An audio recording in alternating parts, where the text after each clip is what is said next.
இட்லி தோசை மாவு இல்லையா? கவலைய விடுங்க. ஜஸ்ட் ஒரு 5 மினிட்ஸ்ல இன்ஸ்டன்ட்டா இந்த மாவு ரெடி பண்ணிடலாம். ரெட் கலர்ல கலர்ஃபுல்லா இருக்கிறதுனால குழந்தைங்களும் ரொம்பவே விரும்பி சாப்பிடுவாங்க.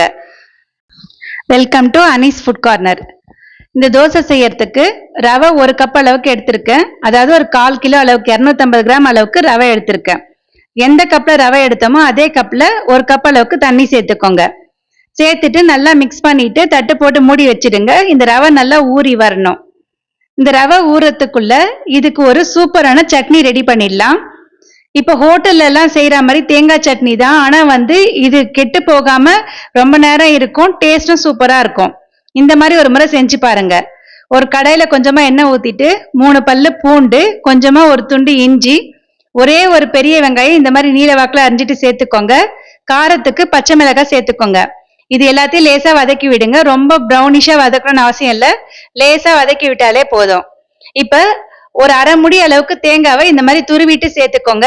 இந்த தேங்காவும் எண்ணெயில போட்டு நல்லா வதக்கி எடுத்துக்கோங்க. நம்ம இந்த மாதிரி எண்ணெயில வதக்கிட்டு அரைக்கும் போது டேஸ்டும் சூப்பரா இருக்கும். ரொம்ப நேரத்துக்கு சட்னி கெட்டு போகாது. இது கூடவே கொஞ்சமா கருவேப்பிலை, கொத்தமல்லி தழையும் சேர்த்து வதக்கி விட்டுடுங்க. இது நமக்கு அடிஷ்னலா ஃபிளேவர் கொடுக்கும் சட்னிக்கு. இப்ப இது கூடவே பொட்டுக்கடலை கொஞ்சமா சேர்த்துக்கோங்க. தேங்காவோட அளவை விட பொட்டுக்கடலோட அளவு கம்மியா இருக்கணும். இது எல்லாத்தையும் ஒரு நிமிஷத்துக்கு வதக்கி விட்டுட்டு ஸ்டவ் ஆஃப் பண்ணி நல்லா ஆற வச்சிடுங்க. நல்லா ஆறினோடனே மிக்சி ஜார்ல சேர்த்து தண்ணி ஊத்தி நல்லா நைஸா அரைச்சி எடுத்துட்டு வந்துருங்க. இந்த சட்னிக்கு தேவையான அளவு உப்பு இதுலயே சேர்த்துருங்க. சேர்த்துட்டு நல்லா அரைச்சி எடுத்துட்டு வந்துருங்க. அவ்வளவுதாங்க. ஜஸ்ட் ஒரு 5 மினிட்ஸ்ல சட்னி ரெடி ஆயிடுச்சு. இந்த மாதிரி ஒரு முறை செஞ்சு பாருங்க. டேஸ்ட் சூப்பரா இருக்கும். இப்ப இந்த சட்னிக்கு தாளிப்பு கொடுத்துடலாம். எண்ணெய் ஊத்தி கடுகு, காஞ்ச மிளகாய், கருவேப்பிலை சேர்த்து தாளிச்சிடுங்க. இப்ப ரவை நல்லா ஊறி வந்துருச்சு. இப்ப பாருங்க எந்த அளவுக்கு ஊறி நல்லா கட்டியாயிடுச்சு. இப்ப இந்த ரவைய நம்ம மிக்சி ஜார்ல மாத்திக்கலாம். காலையில டைம்ல மாவு இல்லைன்னா ஜஸ்ட் ஒரு 5 மினிட்ஸ்ல இந்த மாவு ரெடி பண்ணிடலாம். செய்யறது ரொம்பவே ஈஸி. இப்ப பாருங்க இந்த ஊற வச்ச ரவையை மிக்சியில சேர்த்துட்டு இது கூடவே ஒரு அரை கப் அளவுக்கு கோதுமை மாவு சேர்த்துக்கோங்க. அல்லது ஒரு 3 ஸ்பூன் அளவுக்கு கோதுமை மாவு சேர்த்துக்கோங்க. இப்ப இது கூடவே நல்ல பழுத்த தக்காளி ஒண்ணு இந்த மாதிரி பெருசு பெருசா அரிஞ்சிட்டு சேர்த்துக்கோங்க. இது நல்ல டேஸ்ட் கொடுக்கும். இது கூடவே மிளகாய் தூள் சேர்த்துக்கோங்க. காஷ்மீரி மிளகாய் தூளும் வெறும் மிளகாய் தூளும் கலந்து நான் சேர்த்துட்டு இருக்கேன் கலருக்காக. நீங்க எந்த மிளகாய் தூள் இருக்கோ அதை சேர்த்துக்கோங்க. இது கூடவே ஃபிளேவருக்காக பூண்டு சேர்த்துக்கோங்க. இந்த மாவுக்கு தேவையான அளவு உப்பு சேர்த்துருங்க. சேர்த்துட்டு எல்லாத்தையும் தண்ணி ஊத்தி நல்லா நைஸா அரைச்சி எடுத்துட்டு வந்துருங்க.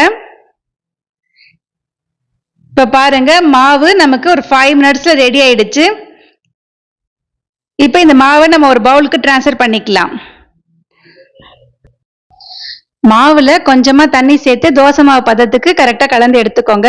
இது நம்ம இன்ஸ்டன்டா அப்படியே ஊத்தலாம். சோட்டா மாவு எதுவுமே சேர்க்க தேவையில்ல. மாவு புளிக்க வைக்கணும்னு அவசியமும் கிடையாது. உங்களுக்கு வேணும்னா இதுலயே நம்ம குட்டி குட்டியா வெங்காயம் அரிஞ்சு போட்டு கூட கருவேப்பிலை, கொத்தமல்லி எல்லாம் போட்டு கூட ஊத்தலாம். அப்படி இல்லைன்னா குழந்தைங்களுக்கு பிடிக்கிற மாதிரி குட்டி குட்டி தோசையா ஊத்தி கொடுக்கலாம்.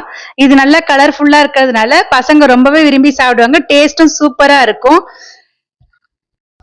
இந்த மாதிரி வித்தியாசமான ரெசிபிஸ் நிறைய நம்ம சேனல்ல போட்டிருக்கோம். டிஃபன் வெரைட்டிஸ், சட்னி வெரைட்டிஸே ஒரு 70 வகையா போட்டிருக்கோம். அதனால மறக்காம நம்ம சேனலை சப்ஸ்கிரைப் பண்ணி வச்சுக்கோங்க. இந்த டேஸ்டி தோசாவை நீங்களும் கண்டிப்பா ட்ரை பண்ணி பாருங்க.